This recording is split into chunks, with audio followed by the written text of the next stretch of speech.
Hello friends, आज आपण बनवणार आहोत माझी आवडती कारल्याची भाजी. चला तर मग करायला घेऊयात कारल्याची भाजी.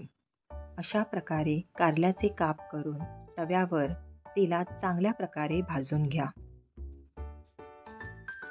आता त्याच तव्यावर कांदा आणि मिरची चिरून ते लालसर होईपर्यंत भाजून घ्या. अशा प्रकारे कांदा लालसर भाजून झाल्यावर त्यामध्ये बारीक चिरून टमाटर घाला आणि त्याला चांगले परतवा. 5 मिनिटं तरी त्याला चांगले शिजवा.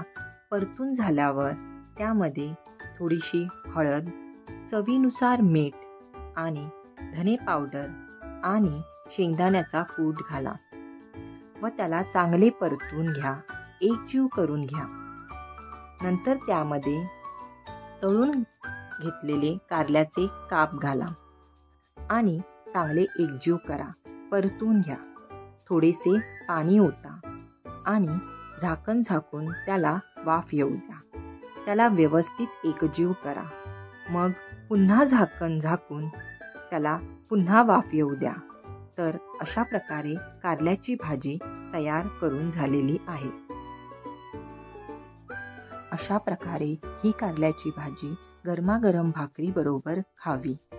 तर मग करा आणि खा. व्हिडिओ आवडल्यास लाईक करा, शेअर करा आणि सबस्क्राईब करा. Thank you all.